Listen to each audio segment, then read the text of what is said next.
우리는 계속 예수님의 대적자들이 질문을 가지고 찾아오는 장면들을 우리가 목격하고 있습니다. 불순한 의도들을 가진 질문들이죠. 다양한 그룹들이 출연했는데요. 대제사장들, 율법사들, 장로들, 바리새인들, 헤롯 당 사람들, 지난번 시간에는 예수님에게 불순한 의도를 가지고 질문을 던졌습니다. 오늘은 사두개인이 나옵니다. 종류 다 나옵니다.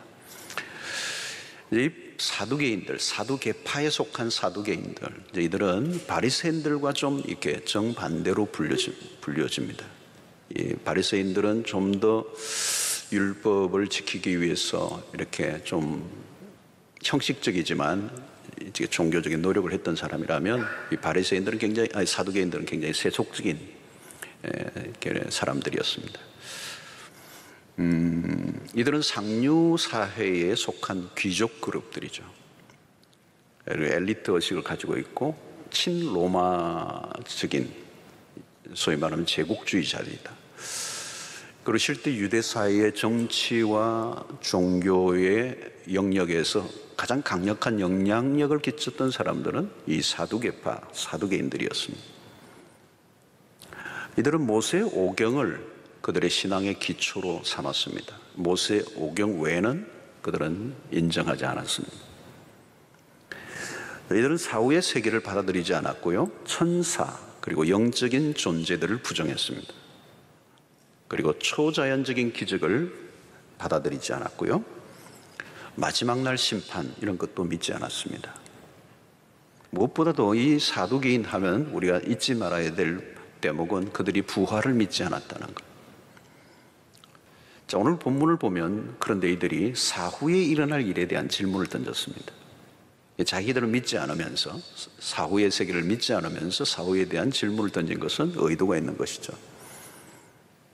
자, 이들의 질문의 내용은 그냥 하는 게 아니고 모세 율법의 신명기 25장에 나오는 말씀, 결혼법에 관한 질문을 던졌습니다.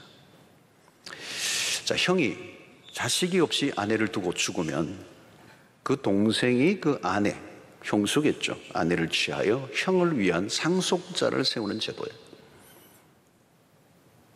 문제는 그 동생이 역시 자식이 없이 죽으면 그 다음 동생이 그 형수를 아내로 취하는. 그런데 그 역시도 자녀를 얻지 못하면 어떻게 되느냐? 7 형제가 있는데 7 형제까지 내려간다는 얘기예요. 이들의 질문은 나중에 7 형제가 모두 다 부활을 하면 7 형제 중에 누구의 아내가 될 것인가, 그분은, 여자분은. 이런 있을 법도 하지 않은 이야기를 만들어 예수님에게 질문을 던졌습니다. 자, 이 이야기는 본래 동생이 형의 아내를 취하여 자식을 낳음으로 형의 가문을 세워주도록 하는, 소위 말하는 수혼제도, 또 다른 표현은 계대결혼법, 이 계승하는 계대결혼법이라는 제도였습니다. 이 제도를 만든 이유는 가문의 혈통을 이어가는, 유대인들은 그걸 굉장히 중요하죠. 가문의 혈통을 이어가는 것, 그리고 그 과부를 보호하고자 하는 목적 있습니다. 오늘 사회와 달라요. 그 사회 속에 과부를 보호하는 목적, 특히 유대인들은 하나님 백성의 순결성을 유지하려는 목적이 이 제도 안에 있었던 것입니다. 자, 사두개인의 질문은 예수님을 궁지에 몰아넣기 위해 억지로 만들어낸 말이라는 것이 금방 얘기를 통해서 느껴집니다. 자, 문제는 무엇입니까? 그들은 부활을 믿지 않으면서 부활에 관한 질문을 던지고 있다는 것입니다. 7 남자가 다 부활을 하면 도대체 그녀는 누구의 남편이 되어야 하는가? 이 질문에는 2가지 이슈가 따라옵니다. 첫째는 죽음 이후에 이전의 결혼 관계에 대한 문제입니다. 그리고 둘째는 죽음 이후에 일어날 전반에 관한 것들을 다루고 있는 것이죠. 자, 이들은 모세 오경 외에는 성경으로 받아들이지 않았습니다. 이 말은 뭐냐면 그들은 지극히 성경을 단편적인, 부분적인 이해를 하고 있었다는 거죠. 여러분, 인간은 자신이 경험한 세계 이상을 알지 못합니다. 우리의 경험과 지성은 한계가 있어요. 그러니까 누구든지 성경을 읽을 때 의심이 생길 수 있습니다. 의심은 당연해요. 의심하지 않고 믿은 사람은 없을 겁니다. 어떤 분은 나는 한 번도 의심한 적이 없었어. 그런 분이 있다면 그 믿음을 한번 의심해 보아야 합니다. 누구나 의심의 과정을 통과하면서 믿음에 이르게 되는 것입니다. 인간의 이성이 하나님이 하시는 일을 다 알 수 없죠. 그래서 이성의 한계를 인정함으로 조금씩 믿음의 세계로 나아가요. 그리고 믿음이 있다 할지라도 때로는 의심이 드는 게 우리의 연약함입니다. 자, 사두개인들은 자신들이 가진 이 한계에 머물러 있었습니다. 그리고 그래서 결국은 죽음 이후의 세계를 부정한 것이죠. 그리고 영적 세계를 인정하지 않았습니다. 오늘 질문에서 나타난 사두개인의 생각에서 무엇을 우리가 알 수 있느냐? 그들은 미래도 현재와 비슷할 것이라는 생각입니다. 지금과 같이 먹고 마시고 시집가고 장가가는 것으로 오해하고 있다는 것. 현세와 내세를 동일시하고 있습니다. 근데 주님은 그들에게 사후의 세계를 이렇게 설명하세요. 25절에 사람이 죽은 자 가운데서 살아날 때에는 부활 이후에 장가도 아니 가고 시집도 아니 가고 하늘에 있는 천사들과 같으니라. 자, 여기에 천사와 같다는 말에 오해가 좀 있을 수 있습니다. 사후의 세계는 마치 육체도 없고 영혼만 가지고 있는 상태로 오해합니다. 그렇지 않아요. 지상에서와는 달리 부활 이후에 우리는 새로운 육체를 가지게 됩니다. 늙고 병들고 죽어가는 그런 것들로부터 완전히 벗어난 새로운 생명을 가지게 되는 거죠. 그래서 여기서 천사와 같다는 말은 장가를 가거나 시집을 가는 일이 없다는 의미가 있습니다. 천국에서는 세상에서 경험하는 결혼 제도가 유지될 것으로 보이지 않습니다. 영원한 생명을 가졌기 때문에 생육하고 번성해야 될 이유도 없습니다. 물론 우리가 천국에 대해서 살면 다 알 수는 없습니다. 너무 많은 상상력을 동원하다가 멀리 나가는 건 위험하죠.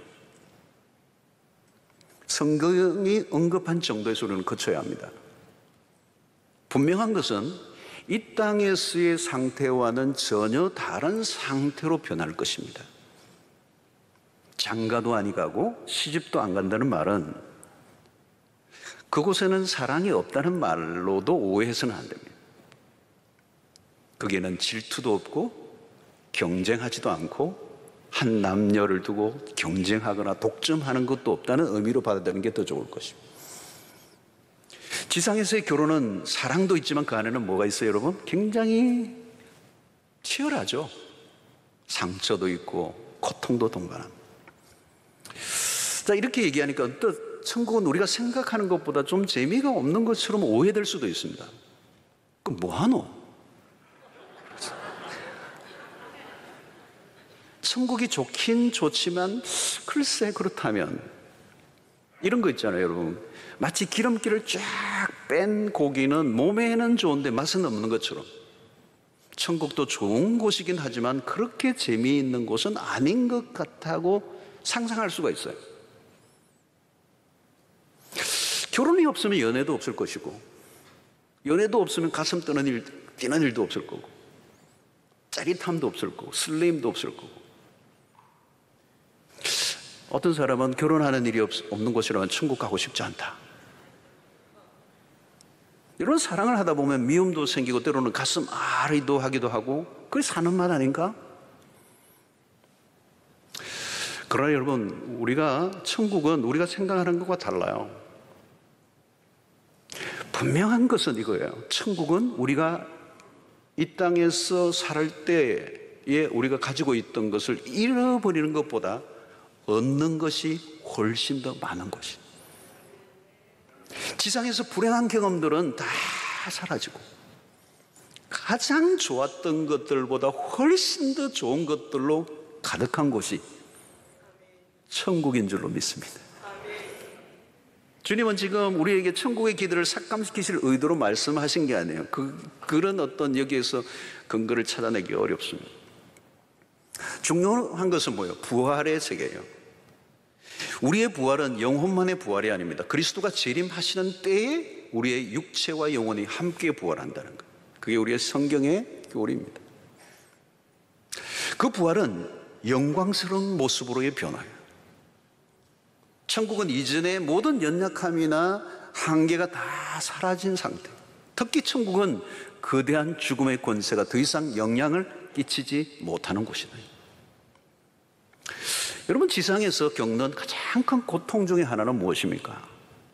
사랑하는 사람을 잃어버리는 거예요. 죽음을 통하여. 그렇죠? 우리가 장례식 할 때마다 얼마나 고통합니까? 잃어버리는, 가족을 잃어버리는, 영원히 잃어버리는. 근데 그 중에서 가장 큰 고통이 뭐냐? 어린 자녀가 죽는 일이에요.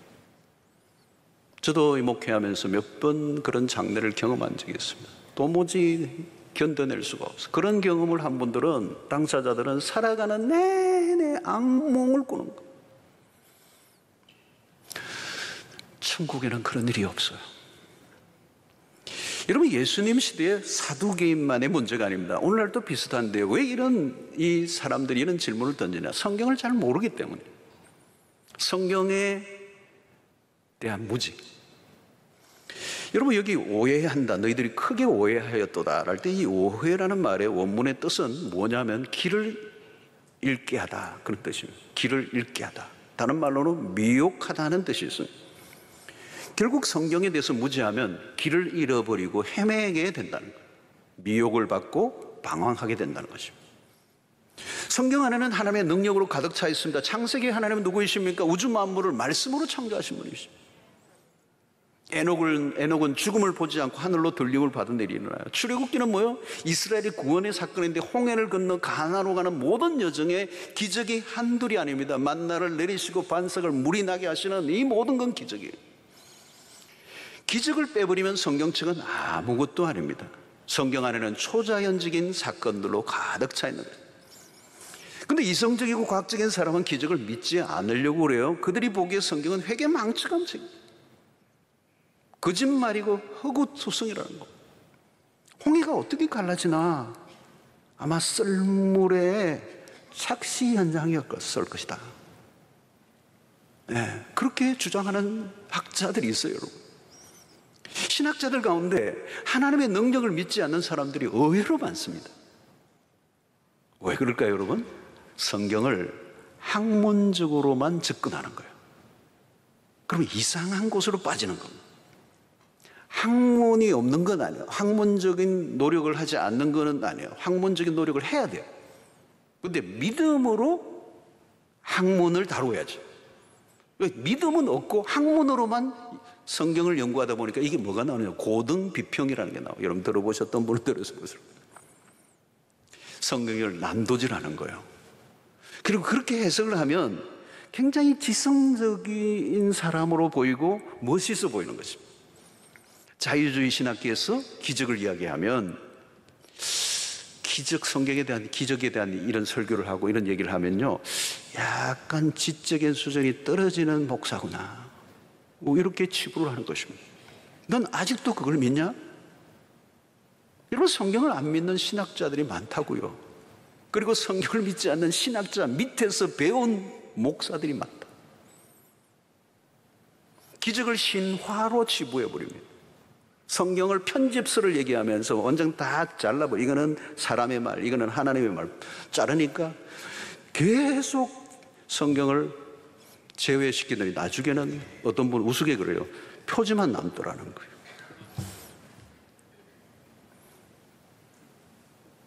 여러분, 아주 미세하게 파고들어오는 자유화를 경계해야 합니다. 평신도들은 인지하지 못하는 그럴듯한 해석으로 성도들을 이 자유신학의 물결 안으로 참여시키는 일들이 얼마나 많은지 몰라요. 인간의 이성이 하나님을 미련 없이 버립니다. 하나님의 능력을 빼버린 성경은 성경이 아니에요. 인간의 이성으로 받아들여지는 것만 성경으로 인정한다는 것은 심각한 오류.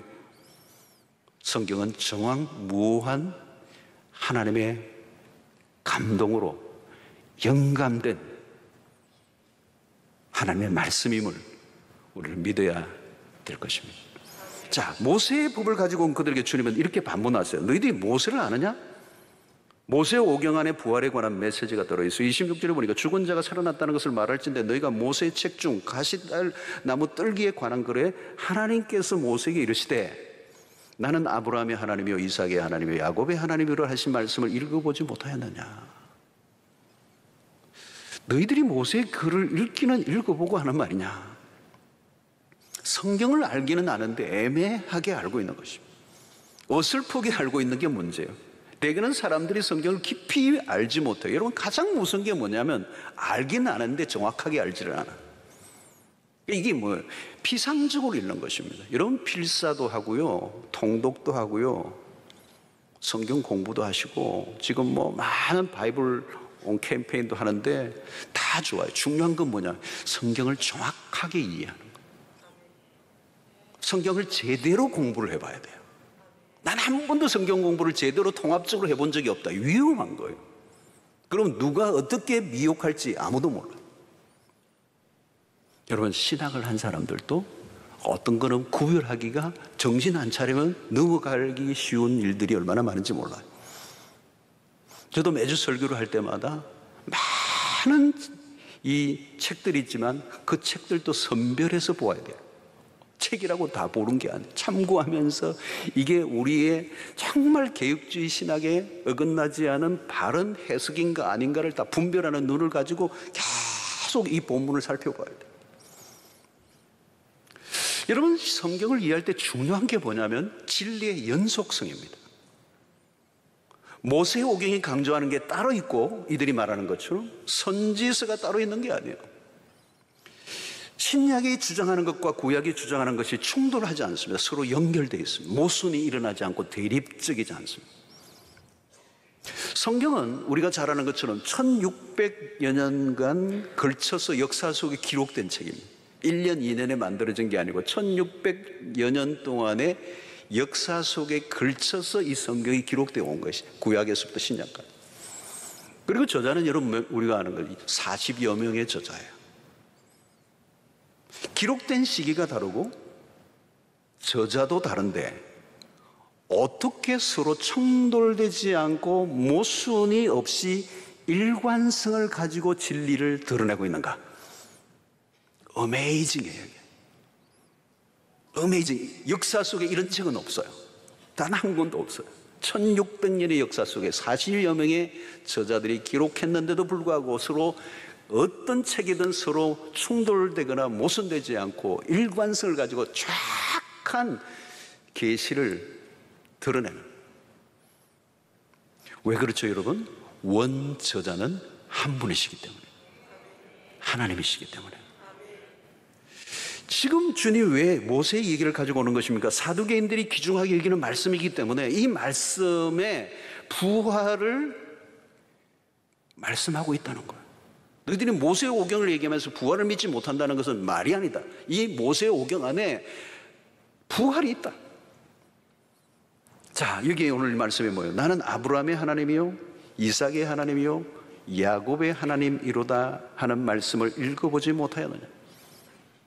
자, 여기 이 말은 뭐예요? 나는 아브라함의 하나님이요 이삭의 하나님, 야곱의 하나님 하면 언제나 현재형 하나님이시라. 아브라함의 하나님이 이삭의 하나님이 되시고 야곱의 하나님은 지금도 살아계신다.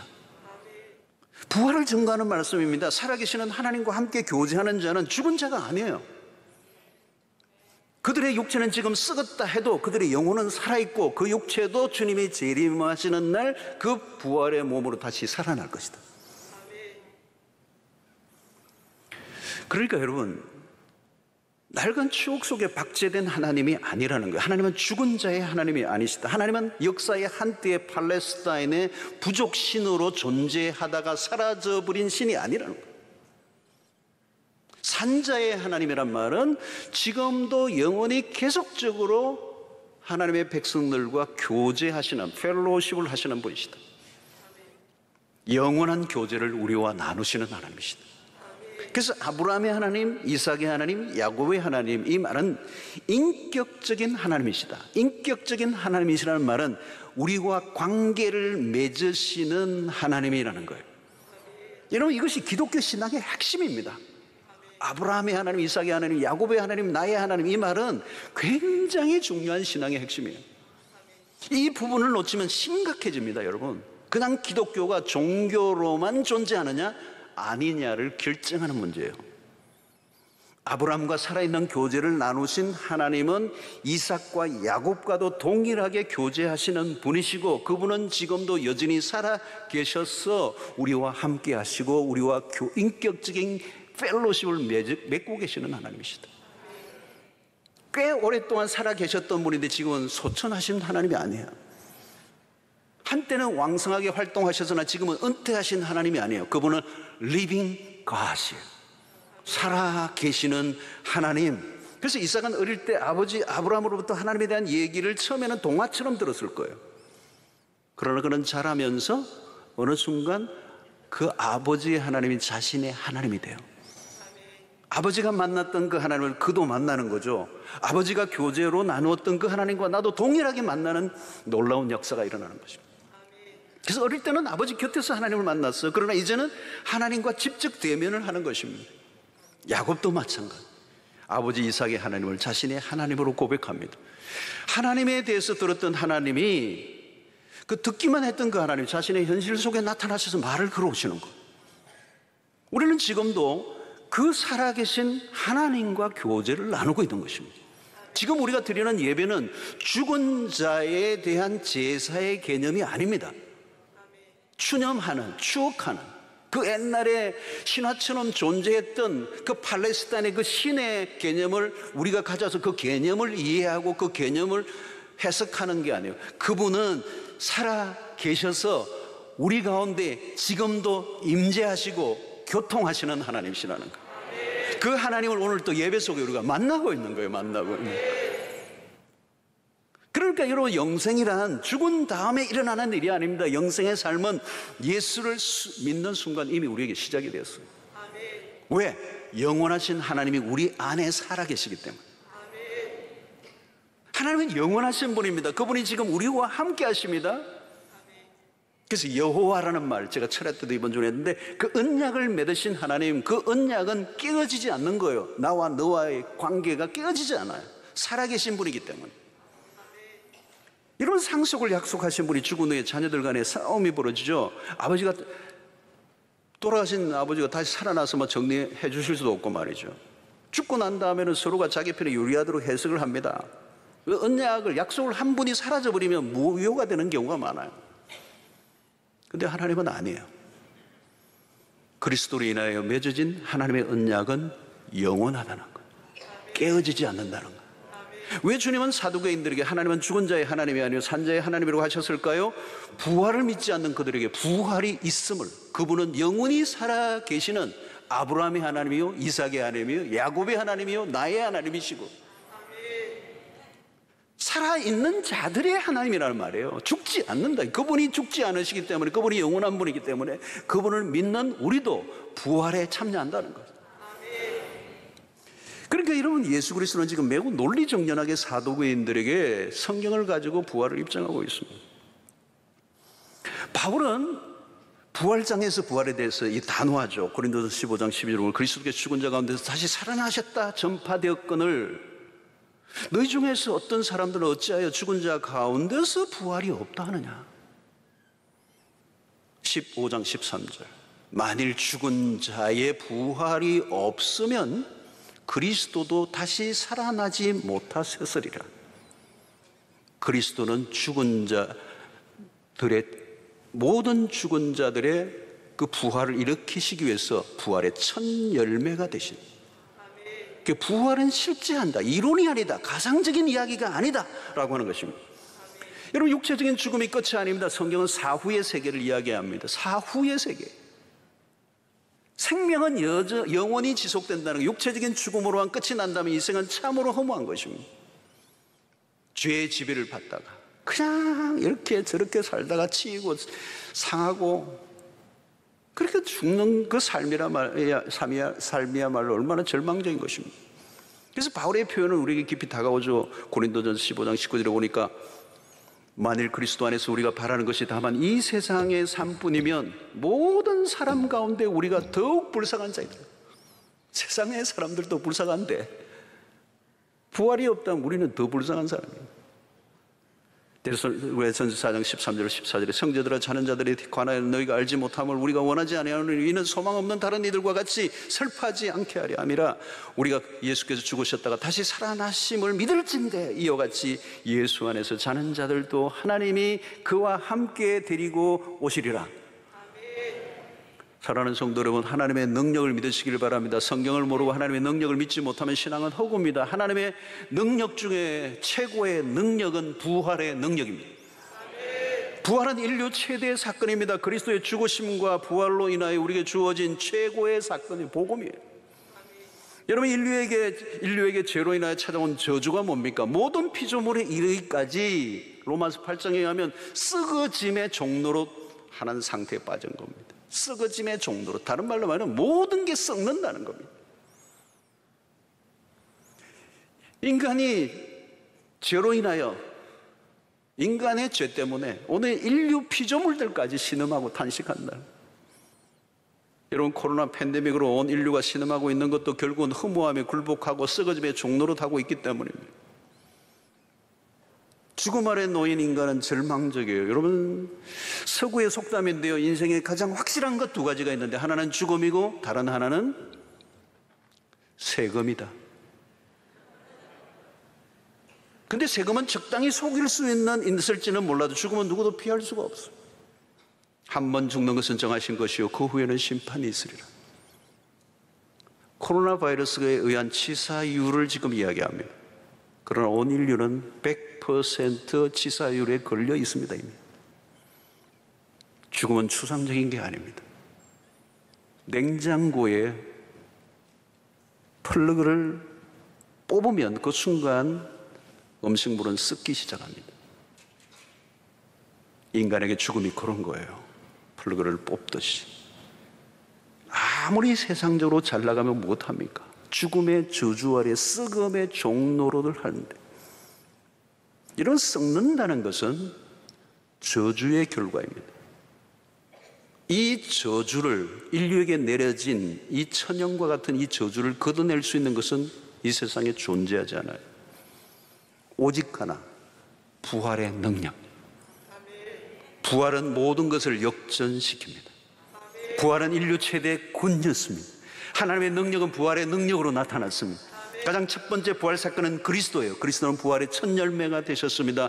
무덤은 더 이상 그리스도의 육체를 가두어 둘 수가 없었습니다. 무덤에 돌을 깨뜨리고 나오셨습니다. 하나님이 부활을 주도하셨습니다. 성령은 다시 살리시는 이의 영이십니다. 그러므로 여러분, 이제 우리가 할 일은 무엇일까요? 어떤 분들은 노후를 준비한다고 그래요. 요즘 노후가 참 중요한 이슈죠. 100세 시대니까.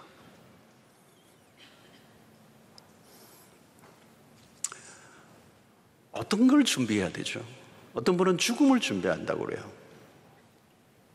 그 죽음 뭘 어떻게 준비하세요? 물으니까 묘지 사놨다고 그러더라고요. 그건 죽음을 준비하는 게 아니에요, 여러분. 장례식을 준비한 거지. 비석을 어떤 걸 할 거냐? 그건 죽음을 준비한 게 아니에요. 그거는 장례식을 준비한 거예요. 그건 별로 중요하지 않아요. 큰 의미가 없어요. 뭐 매장을 할 건가, 화장을 할 건가, 뭐 어디를 모실 거냐.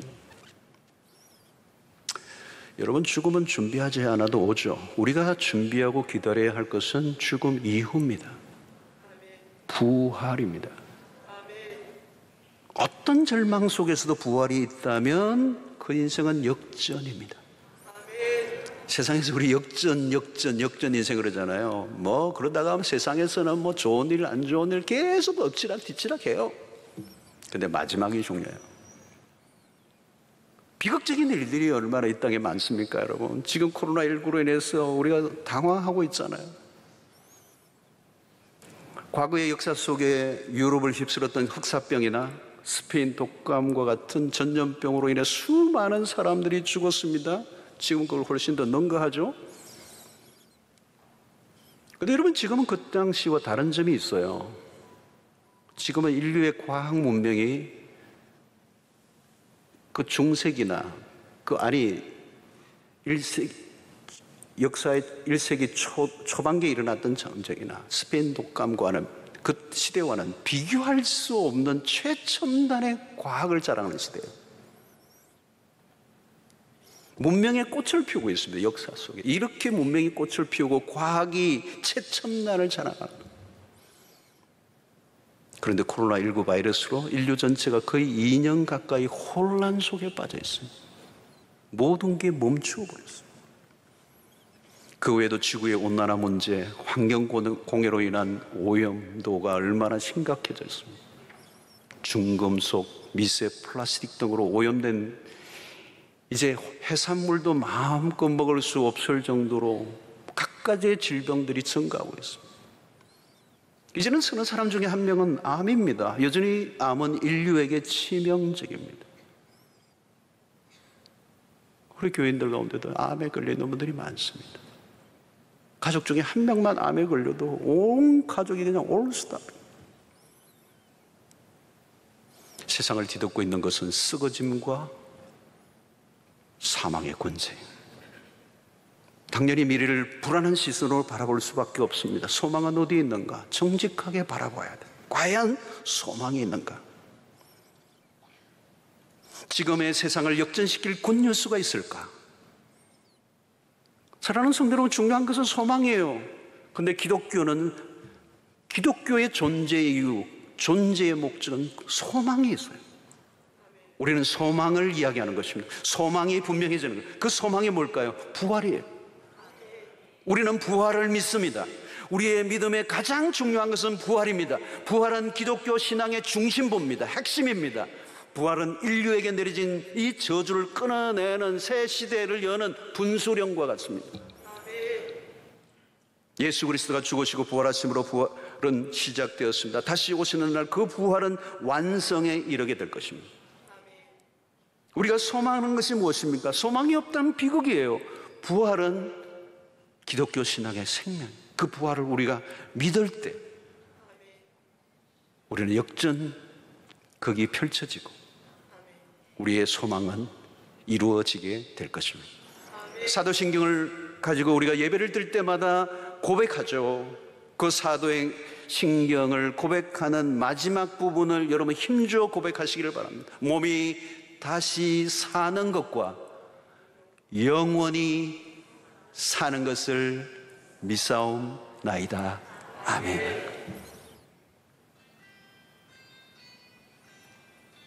사랑하는 성도 여러분, 이게 신앙의 고백 중에 고백이 되어야 돼요. 나는 하나님의 능력을 믿습니다. 그 능력은 부활의 능력이에요. 지금 우리는 부활신앙으로 살아야 합니다. 부활은 추상적인 교리가 아닙니다. 죽음이 실제이듯이 부활은 실제예요. 부활의 권능을 믿고 부활의 신앙으로 무장할 수 있게 되기를 바랍니다. 부활의 역전을 누리시기를 축원합니다.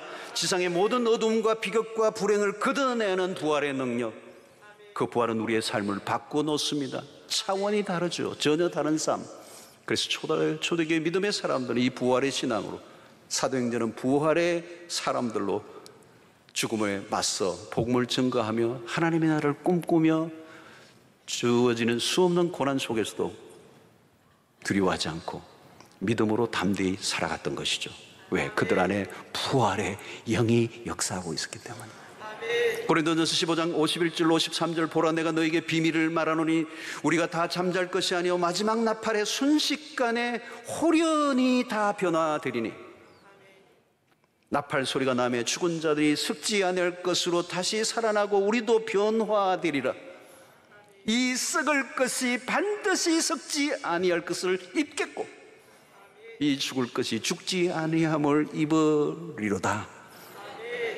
고린도서 15장. 그래서 우리는 어떻게 살아야 하는가? 57절 58절에 보니까 우리 주 예수 그리스도로 말미암아 우리에게 승리를 주시는 하나님께 감사하노니 그러므로 내 사랑하는 형제들아 견실하며 흔들리지 말고 항상 주의 일에 더욱 힘쓰는 자들이더라. 이는 너희 수고가 주 안에서 헛되지 않은 줄을 알미니라. 이 부활의 신앙으로, 부활의 신앙을 믿음으로 부활을 살아가는 여러분들이 되시기를 주의 이름으로 축원합니다. 하나님 아버지, 오늘 또 우리에게 주신 말씀을 통하여 하나님을 믿고 하나님의 능력을 믿고 부활의 역사를 우리는 믿습니다. 하나님, 우리에게 이 절망과 썩어짐으로 가득한 이 세상의 한가운데서 이 부활의 신앙으로 살아가는 주의 백성들이 되게 하여 주시옵시고, 우리를 절대 절망으로 빠뜨리는 이 죽음의 권세를 뛰어넘는 믿음의 사람들 되게 하여 주시옵소서. 장래에 우리에게 펼쳐질 영광의 그날을 바라보며 하나님, 우리가 그날을 기대하며 살아갈 수 있도록 도와주시옵시고, 오늘 이 땅 가운데 엎치락뒤치락 수없는 고난과 기쁨, 슬픔과 모든 그 역사들을 뛰어넘는 하나님의 그날을 우리가 기대하며 넉넉히 주 안에 승리하며 살아갈 수 있도록 인도해 주시옵소서. 예수님의 이름으로 기도하옵나이다.